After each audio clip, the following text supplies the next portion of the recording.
Our world today, we may say, why do we need to be mindful at all? So our world is characterized by an alarming imbalance. And this was mentioned even more than 50 years ago by Martin Luther King Jr., the pioneer of the civil rights movement in America. And he said that our scientific power has outrun our spiritual power. We have guided missiles and misguided men. So we have enormous power to control the outer world. Right now, just by pressing a few buttons, we all may be in different parts of the country, different parts of the world. We are connected. So this is extraordinary level of outer power we have. But misguided men. He spoke this quote before we had gender neutral language. So it's misguided human beings in general that he was speaking about. There is something inside us that misguides us, something that makes us do things that hurt others and hurt ourselves. So probably the most tragic example of this kind of misguided people is self-destruction. Self-destruction can be in the form of suicide. Suicide is literally the mind attacking and killing the body. And over 1 million people commit suicide every year. That means since I started this talk, already 2 people have committed suicide. That's one suicide every 40 seconds. So it's more than that actually. It's almost 5-6 people have committed suicide. So now what he talked about was actually, you can say, the internet is not there at that time. In today's world, this misdirection of the mind is even more alarming, because it's not just the imbalance that we have a lot of control over the outer world and little control over the inner world. Rather, there is a systematic propaganda to get our inner world, to get our mind out of our control. Now, we in today's world are subjected to these 3 factors. There is ever increasing competition among ever expanding distractions for ever decreasing attention spans. In the past, if somebody wanted entertainment, okay, they would go watch TV at home. Maybe TV in India 20, 25 years, 30 years ago, there was one channel, Doordarshan. To go and watch a movie, to go to a theater. So now there is ever increasing competition among ever expanding distractions. So we have not just movies, we have the internet with so many websites, and not only so many websites and so many apps and so many forums, but they're all competing with each other. Every new app that comes up, there is first Facebook, there's Twitter, there are so many new apps which keep coming up. There's Instagram,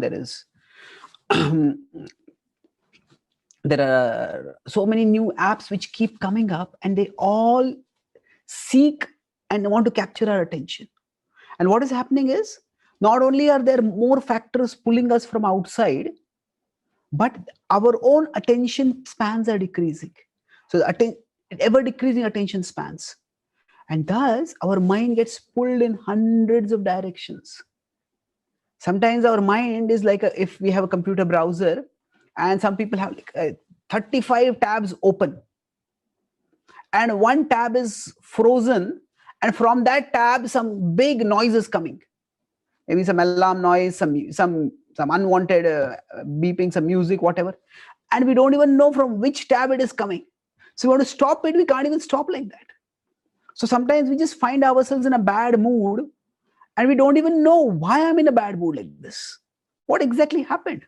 So some part of us is annoyed, some part of us is angry, but what is it angry? What's going on? So getting a sense of our inner world is vital. And that is actually the whole process of yoga. If we consider the process of yoga, it goes from outward to inward. From yam, niyam, asana, pranayam, it goes inward, as we learn to calm our mind. So there is practically no activity which can provide us greater returns than the activity of learning to manage our mind, learning to focus our mind. And there is no activity that can cause greater danger if not done than failing to manage our mind. So we all worry if we invest our money somewhere, whether we'll get good returns or not. We think a lot about it. But what about investing some time, some thought, some energy in managing our most important resource? So managing the mind is vital for us. So I said I'll talk about 4 simple steps for managing the mind. And these are education, experimentation, evaluation, and elevation. So what do we mean by education over here? Nowadays, education is big business. Millions and billions of dollars are spent by people to try to get the best education. When we want to talk about education in the context of mindful living, it's somewhat different. It's what does that education mean? We are referring to how are we perceived internally? How do we perceive what is inside us? So if we consider our inner world, it's like a mine. It's a mine, and there's a lot of stuffs over there. The mine is a place where we have to dig, and we have to dig, and a lot of dirt has to be removed before we can get to the gold or whatever precious item is there. So one of the key insights that we all need to get sooner or later in our dealing with the mind is this: everything inside me is not me. Generally, whenever thought or idea comes up from inside, let's eat this, let's watch this, let's touch this, let's go there, let's buy this. Nowadays, with online shopping available, it's so easy to buy whatever we want. So, but when these desires come up, what happens afterward? If somebody asks us, some people buy 100 things and then they ask, why did you buy this? Somebody else asks them, why did you buy this thing? They themselves don't know why they bought it. It's just something inside that spoke to them and they did it. So the key thing the Bhagavad Gita and the yoga texts tell us is that there are factors inside us which are actually not us, which are different from us. So inside us, there are many thoughts, emotions, memories, desires, aspirations, but they don't exist in harmony. You can't have a label. Okay, this is a good thought. This is a bad thought. This is this. It just stays. Sometimes if we go to a classroom where there is no teacher, and all the students are talking, and we can't discern anyone's voice. And maybe if some student talks much louder than others, then maybe we can hear their voice. But just because some student is talking loudest doesn't mean that that student is the wisest.